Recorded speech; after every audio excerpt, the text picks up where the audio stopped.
On commence. Nous sommes aujourd'hui donc dimanche, on est le 13 Sivan.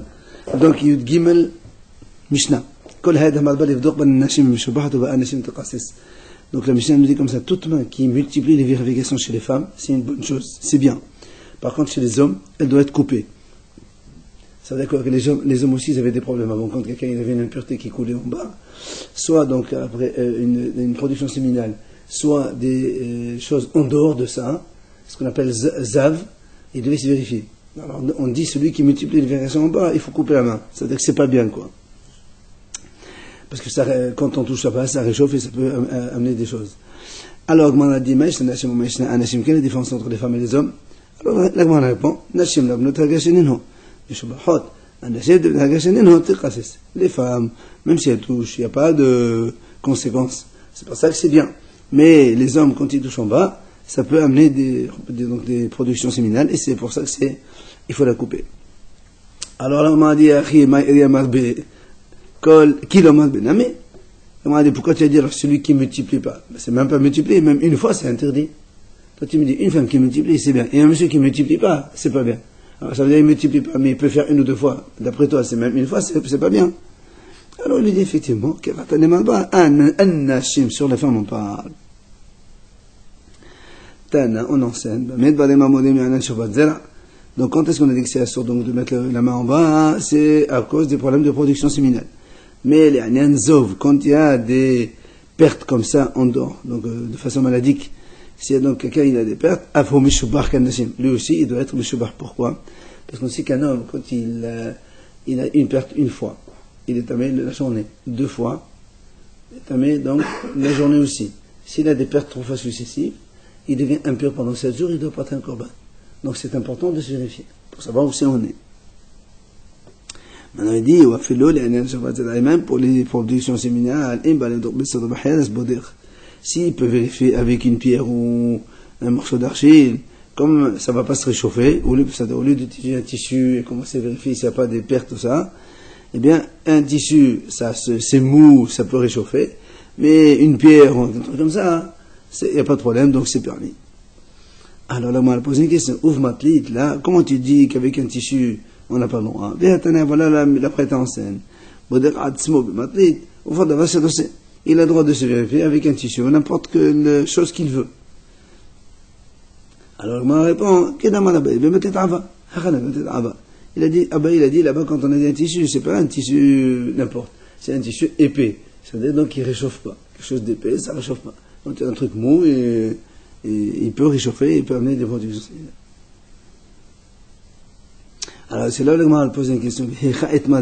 À propos de quoi Abaye il a dit donc on peut utiliser un tissu épais. Et il dit sur cela. Quoi? Dites-moi la Mishnah dit comme ça. Si un Kohen était en train de manger la trauma, il ressent qu'il va avoir des pertes. Or, un Kohen qui a des pertes, il est impur, il n'a pas le droit de manger la trauma. Qu'est-ce qu'il fait pour la trauma est dans sa bouche? Alors, dit comme ça, il tient son organe, il serre, comme ça ne ressort pas, il avale la trauma, et c'est bon. Comme ça, au moins, quand il avale la trauma, la production n'est pas encore sortie dehors. Alors là, on a dit comment tu dis qu'il attrape avec sa main? Rabbi Elazar dit, celui qui tient dans son organe et il urine, c'est comme si il apporte le déluge dans le monde. Comment toi tu dis qu'il peut tenir son organe? C'est là où Rabbi il a dit, il ne tient pas avec sa main, mais il comprime avec un tissu épais. Rabbi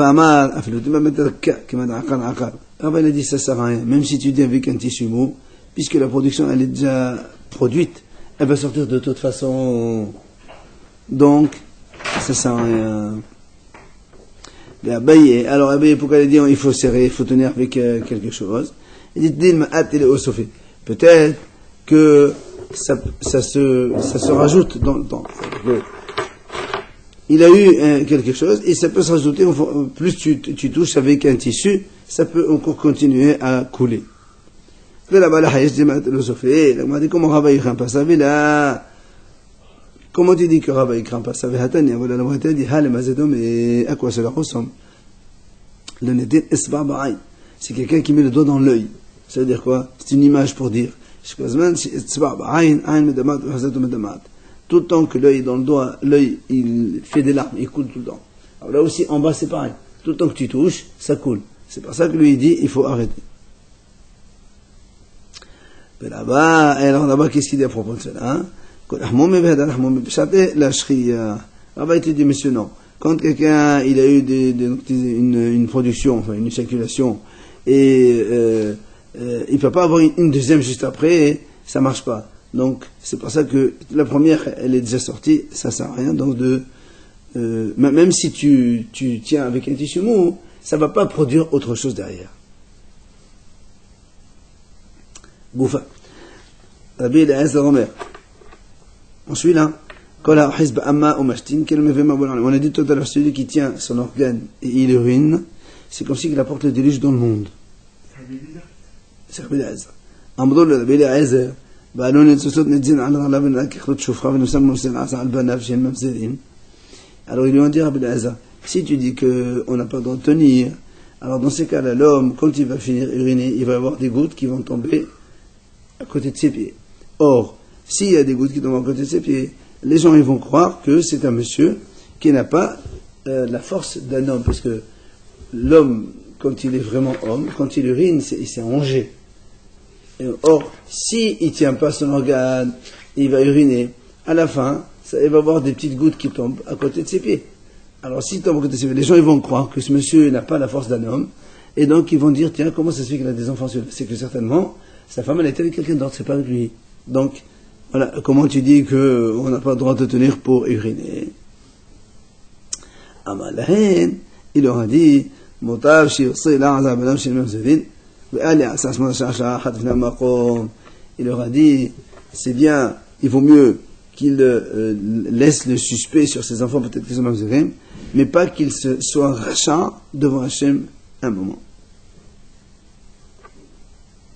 Tania Eddar, la Breta dit là-bas, Amal Hada Belazal Hachamim, une autre version. Efshad Ya'abud Adam Maqom Gabo Yeshtin, ou Yeshtin Ba'afatihon Ve'elas, Esmas Shashat Vina Maqom. Il y a une autre version qui dit Rabbi Eliezer, il a répondu à Hachamim, il leur a dit qu'il y a une possibilité, voilà, c'est que il se tient dans un endroit un peu haut, et quand il urine, évidemment ça va aller plus loin, puisque lui il est un peu haut, et l'urine elle va aller plus bas, donc il n'y a pas de crainte que ça reste à côté de ses pieds. Ou encore, c'est-à-dire qu'il va uriner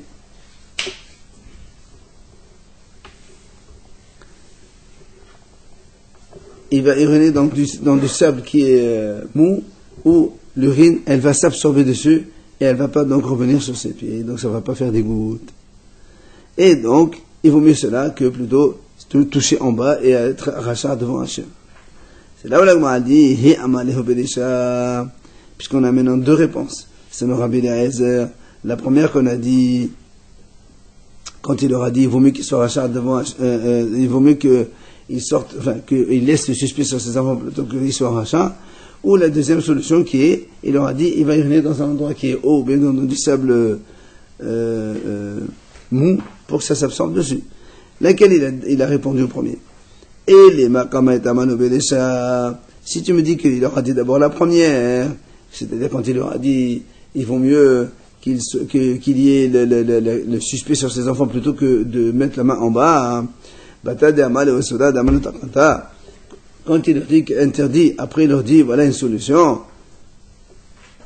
Elle m'a dit non. En vérité, il leur a dit la solution en premier. Alors, c'est là où les Hachamim lui ont dit, dans ce cas, ici il n'a pas un endroit haut pour se mettre, ici il n'a pas du sable mou où l'urine va s'absorber dedans, qu'est-ce qu'il fait? C'est là où il leur a dit, Amalahen, Motav Shirsila Zabala et donc c'est là où il leur a donné la première réponse chez nous ici, comme quoi il vaut mieux qu'il y ait donc des accusations sur ses enfants plutôt que de toucher en bas et d'être rachat devant Hachem. Là, il m'a dit quel est le problème, mais regarde là, pourquoi c'est tellement mal de toucher en bas au point que ça peut amener le déluge. Il dit mais péné, parce que quand il touche en bas, il risque d'avoir donc une éjaculation inutile. D'Amar Rabbi Yochanan, comme il a dit Rabbi Yochanan, celui qui fait donc des éjaculations en dehors, il est Hayab Mita. La preuve, on l'a vu chez les enfants de Yehuda, les premiers, ça va Yamed Gam Oto. À propos des deux premiers enfants de Yehuda, Aïd fait Onan, il y a marqué qu'ils faisaient ça et c'est pour ça qu'ils sont morts. Rabbi Yisraël va Rabbi Amre qui est le chauffeur d'Amim. Celui qui fait ça, il est considéré comme avoir tué, donc versé du sang. Ce n'est Emad. Les premiers enfants de Yehuda, c'est qui? Aïr fait Onan. Avant Shimon? Non, c'est Shimon, c'est les enfants de Jacob. Yehuda, quand il s'est marié avec le pasuk, il dit Hanehamim ba'ilim tahat kol esra anan. Shohaté hailadim banehalim tahat sefer asiraim. Ça, c'est le pasuk.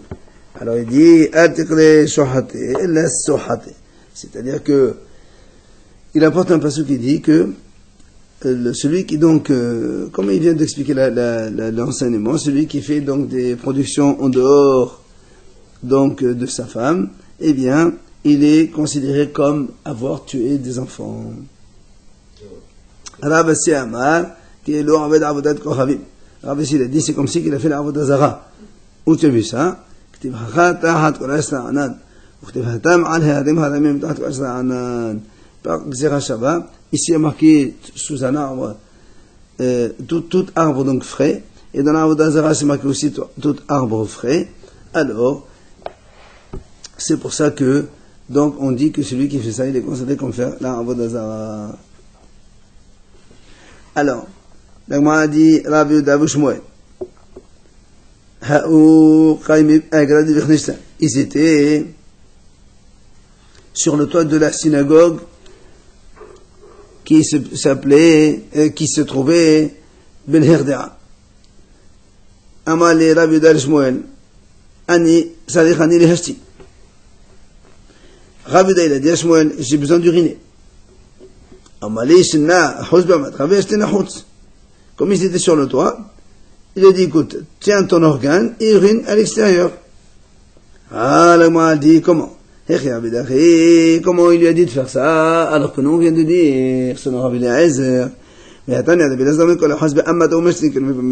celui qui tient son organe et qui urine, eh bien, c'est comme si qu'il apporte le déluge dans le monde. Tout le monde fait ça, donc. Ah, pas du tout, monsieur.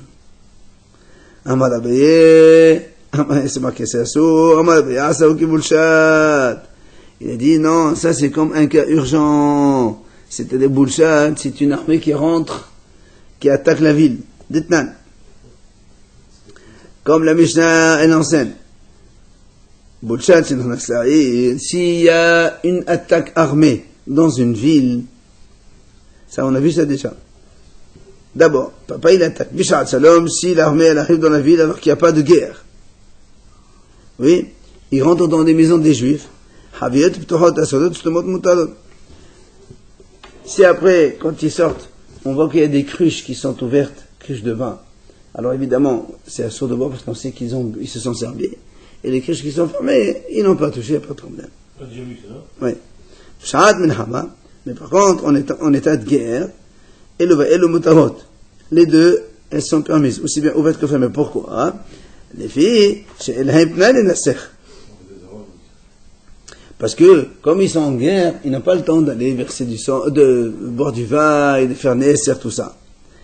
La Gemara, donc, elle conclut, Alma, les Chavan de Baït et la Athéna-Souré. Il dit donc, tu vois bien que quoi? Que comme ils ont peur, les soldats, alors ils n'ont pas le temps de faire, donc il y a une Nesser. Alors justement, là aussi c'est pareil. Il a dit, Hachanami, la Gemara a dit, Kiman de Baït et la Athéna-Souré. La Gemara a dit, ici aussi, comme Rabbi Yehuda, il a peur, quand il a dit à Shmuel, il a dit, j'ai envie d'uriner, alors qu'ils étaient sur le toit de la synagogue, il a dit, tiens, ton organe, il urine, il n'y a pas de problème. Nous, on dit, comment il tient? Il a dit, parce qu'il avait peur. Donc, quand quelqu'un a peur, il pense pas, il peut pas avoir en même temps des... Il avait peur de quoi sur la synagogue? Alors, justement, c'est ce que la Gemara va poser maintenant, quelle est la peur qu'il avait. Mais avant, il te dit, il avait peur. Quand il a peur, il n'est pas en train de penser au plaisir de toucher en bas, tu comprends? Peut-être qu'il avait pas tombé. Ah là, moi,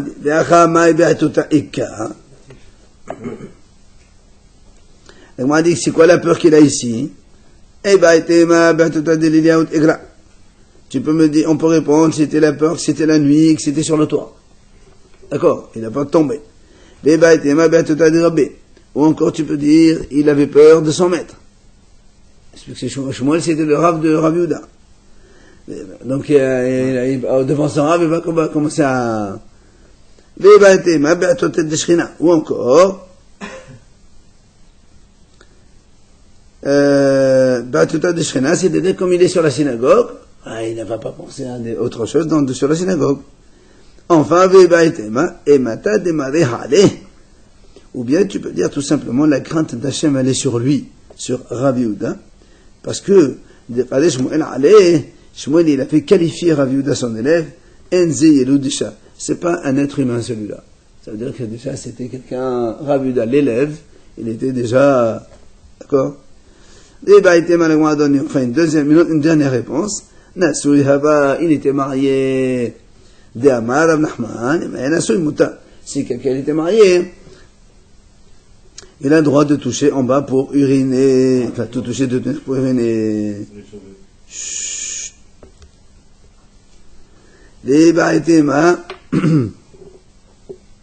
Voilà ce que tu veux être sauvé. Il a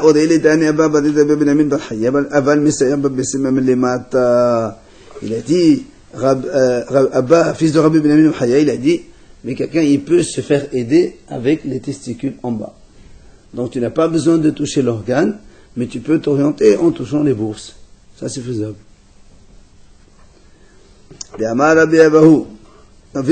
Encore une autre réponse.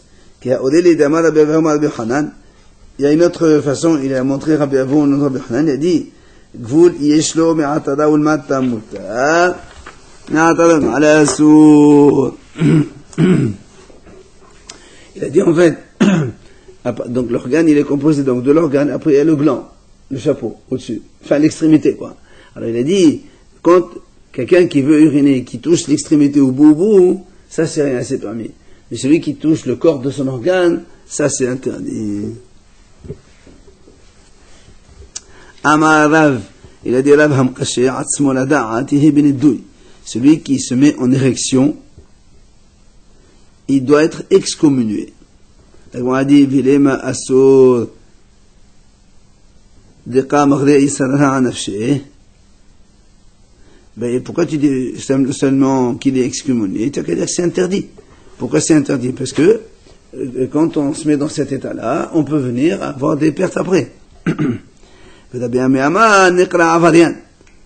dit on appelle Racha. Pourquoi? Car c'est ainsi le rôle de Yitzhara. Hayom on met le Asechach.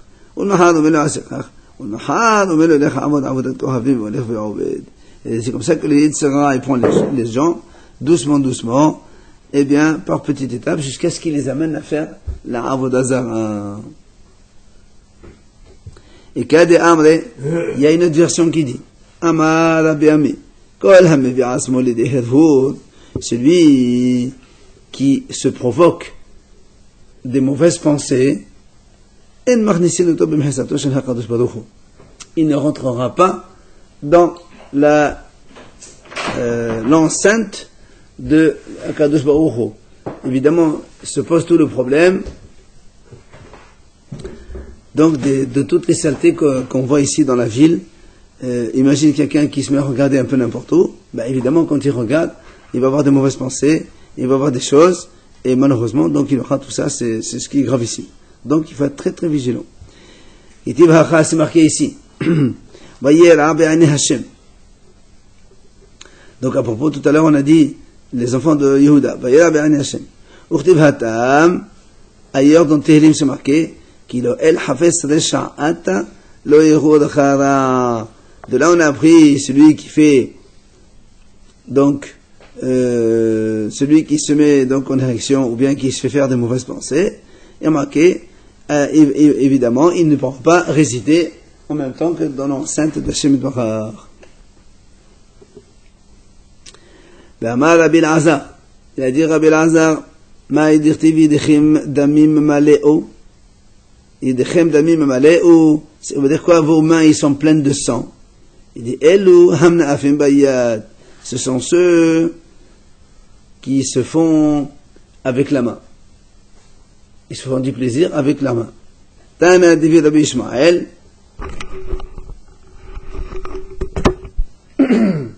On enseigne chez Rabbi Ishmael. C'est marqué dans la Torah, Lotin Af. Donc, un des 10 commandements de ne pas faire de l'adultère. C'est marqué, il a enseigné, lui, il a dit, Loteh bechaneouf, ben bayad, ben baderen. C'est-à-dire, on n'a pas le droit d'avoir des relations interdites, que ce soit avec des femmes interdites, ou même avec la main, c'est aussi assourd. Tano Rabbanan, Chachamim enseigne, Hagerim, les convertis et ceux qui s'amusent avec les enfants, mais Akevin et HaMashiach, retardent l'arrivée du Mashiach. Alors il explique, hein? On va expliquer. Il dit, Bishama dit comme ça, Bishama, je comprends que les convertis retardent l'arrivée du Mashiach. Pourquoi? Comme il a dit Rabbi Halbo, qu'est-ce qu'il a dit? Il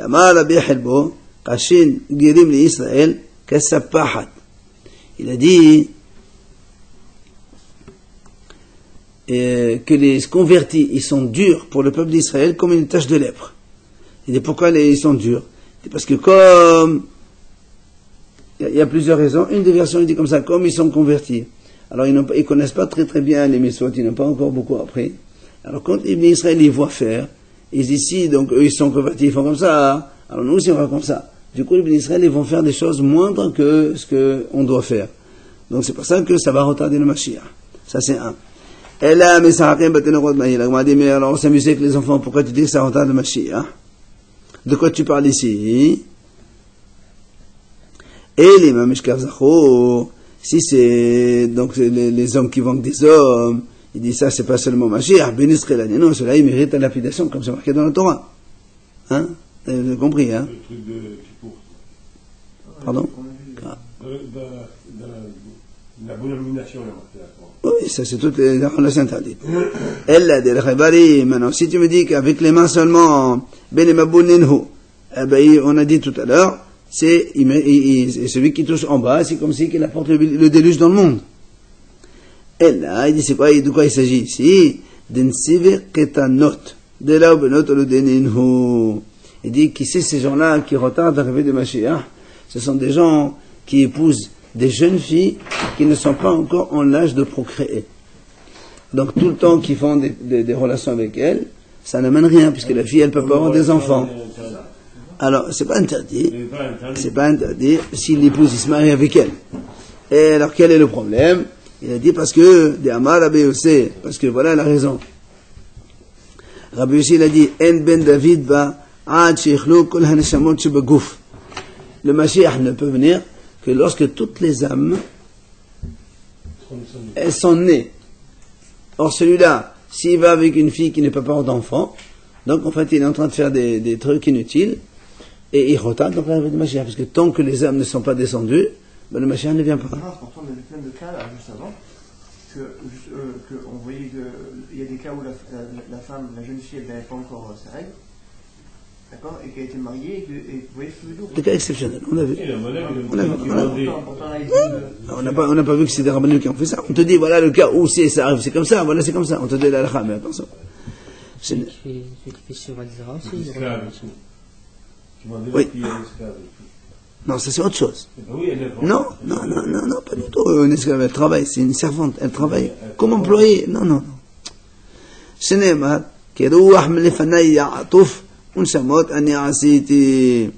c'est ce qui dit dans le prophète, c'est marqué. Hachem dit, les neshamot, c'est moi qui les ai fait, et donc à cause de celui-là, Ya'atouf, il est en train de les retarder. Alors, après on a dit dans la Mishnah, ba anashim tiqases. Donc une main qui touche en bas chez les hommes, elle sera coupée. Et bien Léo Lagma pose une question. Dinatnan ou letotatnan? Est-ce que c'est une halakha, comme quoi il faut lui couper la main, ou bien c'est une façon de parler, comme quoi on le maudit que sa main soit coupée. C'est la question d'Armois. D'accord? Dinatan ki hada Ravuna qasada. Il a dit, Ravuna, une fois, il a coupé la main à quelqu'un. Ou bien, les tota. Oui, parce qu'il touchait en bas. C'est complet, carrément. Bah oui, il y a marqué ki hada Ravuna qasada. Ou les tota tanobé, c'est une malédiction. C'est un comme ça, on le maudit, mais bon, ça ne veut pas dire que c'est. Il faut le couper. Alors, moi, répond, Tashma, détané, la brette enseigne. La bête phénomène, il y a de la amma tiqassis. Pardon, il y a de la amma tiqassis, il y a de al taboro. Ah, celui qui met sa main en bas, Rabbi Tarfon dit comme ça, celui qui met sa main en bas, il touche en bas, alors on lui coupe sa main sur son nombril. C'est-à-dire, dans cette position, on la coupe. Ça marque le sur son ventre, on la coupe comme ça. Ah, Abdullah Hachamim. Mais si tu coupes là-bas, tu risques de couper le ventre aussi. Ouais? Celui qui touche comme ça, pour rien? En bas. Oui, il touche parce qu'il fait une urine, parce qu'il fait... De partout. Dans le rhin, on a déjà donné une solution tout à l'heure. Rien qui touche comme ça... Pour rien. Alors, ils lui ont dit, mais alors, dans ces cas-là, on risque de lui couper le ventre. Alors, Amalahin, il leur a répondu, il vaut mieux qu'on lui coupe son ventre plutôt qu'il aille à l'enfer. Il y a beaucoup de chaud.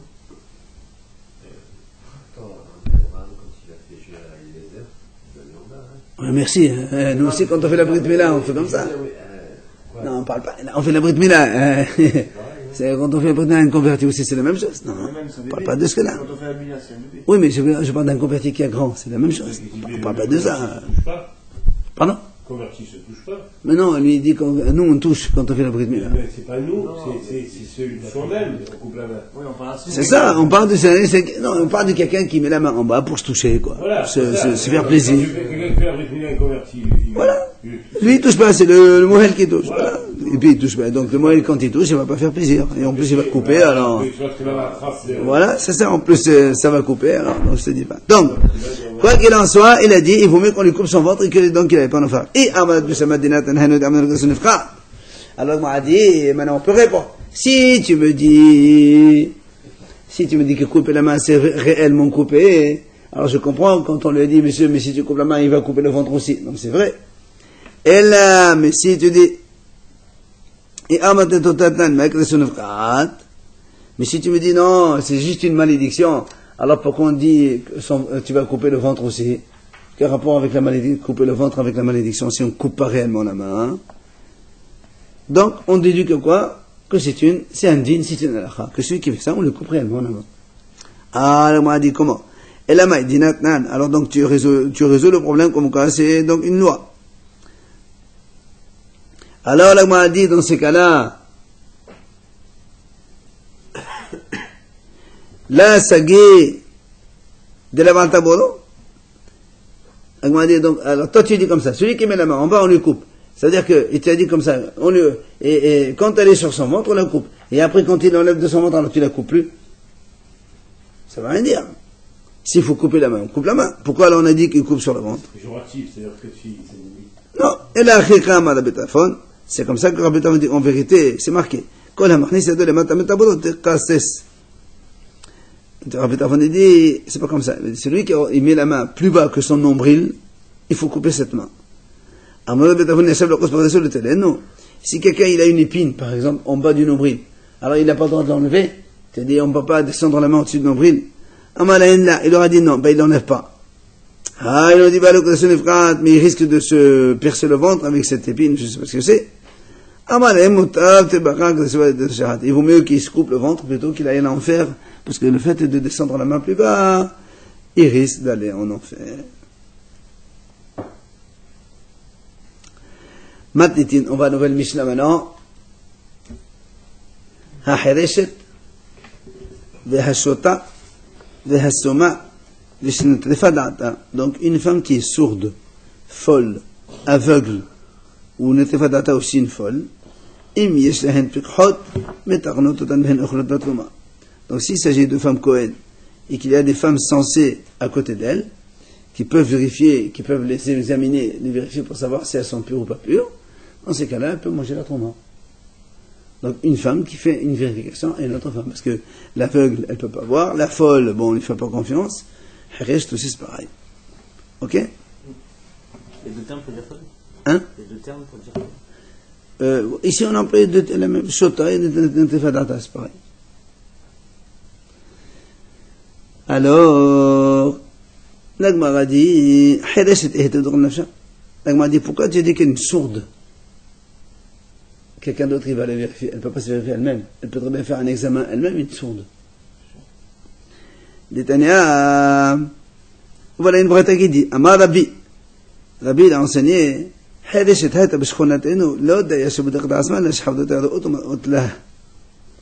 Rabbi disait, on avait une voisine qui était sourde. Non seulement elle se faisait son propre examen, mais en plus, toutes les voisines du quartier, elles venaient lui montrer les tâches. Mais qu'elle connaissait les tâches aussi. Alors quand toi tu dis que la sourde, elle ne peut pas se vérifier, alors la Gemara répond, il dit non. Là-bas, la sourde de Rabbi là-bas, c'est une femme qui parlait. Juste elle a perdu le lui. D'accord? Mais nous, quand on dit une sourde, on parle d'une sourde muette en même temps. De façon générale, dans la Gemara, quand on parle d'ailleurs, il va lui dire ici, qui dit nan, Heresh, Shedebelo Hachamé Bechol Makom, et no Shomer Veno Medaber. À chaque fois que la Torah, elle parle, enfin, la Gemara, elle parle de Heresh, de façon générale, c'est quelqu'un qui est sourd et muet en même temps. Donc, en fait, c'était un petit peu fou, quoi. Mentalement, il est déficient. Quelqu'un qui est sourd et qui a la naissance, il est forcément muet? Absolument. S'il n'entend pas, il ne peut pas parler. Ah oui? Ah oui. Et l'inverse, non? L'inverse, non. On peut parler et devenir sourd après. Non, oui, ça. Mais quelqu'un qui est sourd à la naissance, c'est sûr qu'il ne parlera pas. Ben non. Comment tu veux qu'il parle? Et quelqu'un qui est muet, il peut entendre quand même, non? Oui. Comment c'est muet? Quelqu'un est muet, il ne parle pas, mais il entend pas. Ça existe. On peut entendre et ne pas parler. Alors, après on a dit la femme aveugle aussi. Donc elle se fait vérifier par quelqu'un d'autre. Et moi, elle a dit comment? Et t'es dans la nage de la verda. Pourquoi c'est pas elle-même qui se fait son examen, et après elle montre à une autre femme pour regarder? On dit que c'est une autre qui lui fait.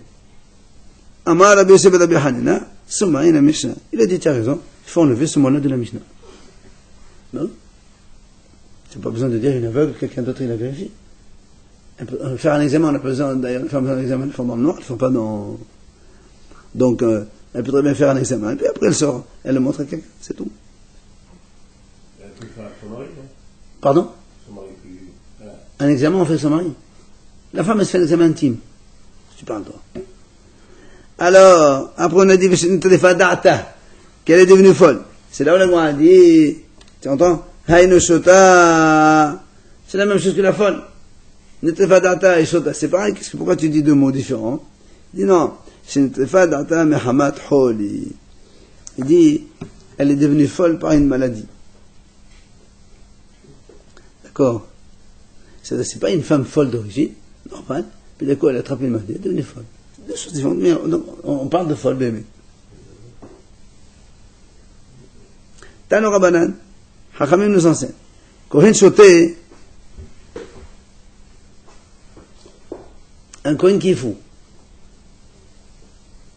Les Kohanim, ils mangent la trauma, tout ça. Ils doivent être purs. Or, quelqu'un qui est fou, on ne peut pas savoir. Alors, il dit, voilà comment on fait.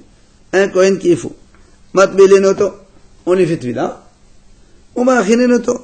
Tout le monde a et donc, le jour, on lui fait tvila. Le soir, à la sortie, à la tombée de la nuit, on lui donne à manger la trauma. Et on le surveille qu'il ne dort pas. Yashan, tamé. S'il a dormi, ça y est. Parce que s'il dort, il risque d'avoir des pertes. Et comme il est fou, il ne peut pas nous dire ce qu'il a eu. Jusqu'à quand il faut le retenir à dormir? Non, c'est-à-dire, Donc il a mangé une fois. chaque fois, le lendemain, il fait encore de nouveau mieux. Chaque fois, on n'a pas confiance. Tu ne peux pas faire commencer un fou. Il mange qu'une fois de toute façon. Et tous les jours, il mange. S'il a que la trauma, il faut qu'il mange. Et celui-là, quand il ne donne pas la trauma, hein? Très bien, mais quand il n'a pas. Parce que quand il a la trauma, c'est gratos. Et le hall, il faut acheter. Monsieur. Mais je n'arrive pas à comprendre jusqu'à quand on le retient à dormir, je comprends pas. Non, ça veut dire que tu lui donnes à manger à 7h, 8h, 9h, 10h. S'il s'endort, tu ne donnes plus, c'est terminé. Tu comprends, c'est ça. Il y a Shan, il est terminé maintenant, c'est fini. C'est-à-dire, au lendemain, il faut qu'il aille immigrer, tu vois. Ah oui, tous les jours, tu fais faire le mikvé. Rabbi Eliezer ben Rabbi Sadok Omer, Rabbi Eliezer, il donne une autre solution. Il dit, on lui fait une petite pochette en cuir, en bas, on l'attache, et on vérifie. S'il a eu des pertes, on regarde la poche. Amrolo, Kol Sheken, c'est Mepele di Himoum. Ils ont dit, alors dans ces cas-là, au contraire, ça va le réchauffer, ça va le faire perdre des choses. Tu mets un tissu autour de son organe, voilà. Amalahem, Medevrechem Shoten, Takana. Alors il a dit, selon vous, un fou, le pauvre, il n'a aucune solution. Comment on fait? Amrolo, non. Les Dvareno, Yashan Tamé, le Yashan Taor, Dvaré Hashmin, et Tova Kahadal, Tova Bakis. Ils ont dit, non. Selon nous, nous, on a donné une solution. Mais s'il a dormi, il est impur. Tant qu'il n'a pas dormi, il reste pur. Mais toi, tu nous donnes une solution de mettre une poche. Et peut-être qu'il peut avoir une goutte minime. Elle ne se voit pas dans la poche et on n'a rien gagné dans l'affaire. Kana Mishum Rabbi Azar. On enseigne au nom de Rabbi Azar. Amrou. Oh, sinon, qu'est-ce que je m'attends? On lui met une poche en métal. Comme ça, ça ne réchauffe pas. C'est toujours frais. Mais non, si on ne va pas donner un truc qui baisse, on met un truc. Comment il fait pour aller au toilette? Mais il enlève. Amalabaye, Veshene Hoshet. Il a dit donc elle sera en cuivre. Qui détania la Biouda Omer. Autant qu'il volim chez les hommes, qui le Henshene Hoshet. Comme la Breta enseigne, Rabbi Yehuda dit comme ça. Comme vous avez dit, c'est la nouvelle de l'autre. Ça, c'est la solution de l'autre. Moi, il ne faudrait pas attendre la journée. Hein? Il ne faut pas qu'il y ait une journée entière pour manger l'autrement. Le soir, il attend la tombe d'agneau, on l'a dit tout à l'heure. Il fait le mikvé, il doit attendre l'agneau. Le matin, non. Alors, donc la Gemara dit comme ça, comme on a dit, donc Abba il a dit, elle doit être en cuivre. Ça veut dire quoi en cuivre? Donc, pourquoi il a dit en cuivre lui? Il a dit en cuivre pour te dire que le cuivre ça n'absorbe pas ça. Si la moindre goutte tu vas la voir. Et où tu as vu qu'il est détané, c'est ce qu'il a dit, comme la preuve. Rabbi Yehuda il dit, enotan givalin chez les ov, kelo henshene hoshet. Ça veut dire, il a dit Rabbi Yehuda il a dit comme ça, que à propos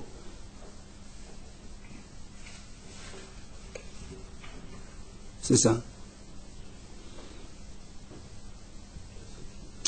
parce qu'il y a marqué celui qui transporte les eaux de l'aspersion de la vache rousse, lui aussi il est tamé. Alors il dit combien? Il a dit Rabbi Yehuda, on voit Givrolin chez les hommes comme c'est les branches d'hysope comme s'ils étaient en cuivre. C'est-à-dire que de quoi tremper parce que on trempait les branches d'hysope dans les eaux donc de la vache rousse, on aspergeait. Alors il dit comme ça, de la même façon que dans les branches d'hysope quand elles sont sèches, eh bien le cuivre aussi il reste sec. De là tu apprends que le cuivre ça n'absorbe pas. Ouais, les heures plus ça absorbe pas? Non, si tu le trempes, il va absorber. Si tu dis que les branches, c'est comme si elles sont en cuivre, ça veut dire qu'elles n'absorbent pas. Eh oui, c'est ce que je te dis. Amar la papa, il vient, Rapapa, il dit comme ça. Shma mina, mechnesaim asurim. Donc de là tu apprends. Si on vient de dire ici qu'on lui met un sac, une sorte de sac en métal, tout ça, on ne peut pas lui mettre un sac en tissu parce que ça peut le réchauffer, ça peut faire des pertes. De là on apprend qu'on n'a pas le droit de mettre des pantalons. Il parle du Kohen de l'époque. Alors on a dit comment? Parce que si tu mets un pantalon serré, ça va réchauffer les parties. Alors on a dit on m'a dit mais pourtant c'est marqué dans la Torah qu'un des vêtements des Kohanim ce sont les pantalons. Tu le fais, voilà. On ne sait pas ce que c'est pour l'instant. La Gemara va nous expliquer. Il y a bien marqué un pantalon pour les Kohanim. Donc tu vois bien qu'on on peut mettre des pantalons. Les chassot, ben ça va pour recouvrir donc sa nudité. Kédétania, la Braïta a dit comme ça. Michnese Kohanim le Mahé Domin. À quoi ressemble donc le pantalon des Kohanim justement? Kemin, Pamal Nania Shel Parashim. Les Mala Ad Mutnaim. Les Mata Ad Yerechaim. ויש להם שנסים ואין להם לבית הנר ולבית העלפה. Il dit le pantalon des Kohanim ressemble à ce qu'on appelle on va dire comme ça, le jupon des cavaliers. Ils sont hauts jusqu'aux hanches, ils sont bas jusqu'aux genoux, et entre les, enfin c'est ample quoi. Voilà, c'est exactement Sarouane. C'est le Sarouane de. Mais c'est comme ça qu'ils mettent bien les Kohanim. On voit la photo.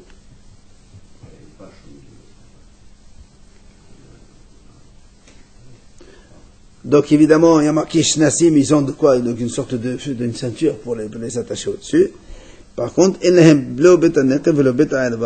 n'y a pas d'orifice pour, enfin, c'est-à-dire, il n'y a pas un endroit pour rentrer l'organe de l'homme dedans, ni, ça veut dire qu'ils ne sont pas serrés contre le corps de la personne, ils sont amples, comme ça justement ça ne réchauffe pas.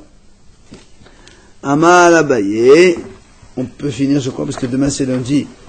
Amal Abaye, il a dit Abaye, ceux qui montent sur les chameaux, Asonim le Chobat Roma, c'est quoi Animna, ils n'ont pas le droit de manger la touma. Pourquoi? Parce que comme ils montent sur les chameaux, ils sont à même la chair du chameau, donc ils se réchauffent entre les jambes.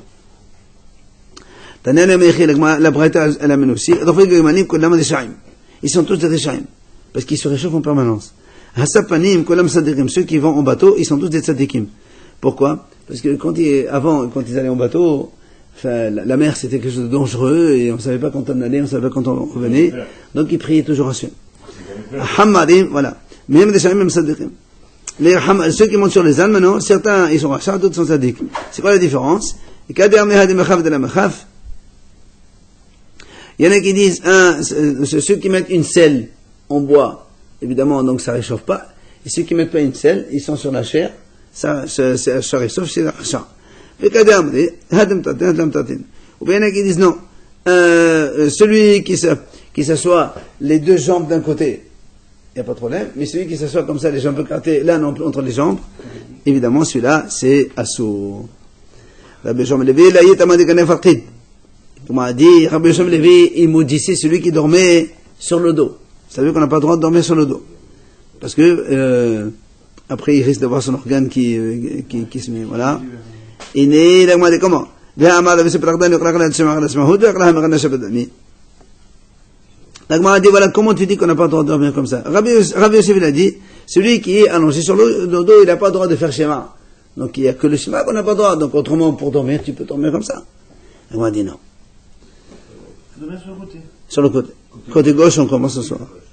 La Gemara répond, les Anam et Gana, pour dormir, qui m'a saché pas d'amis. Il dit non.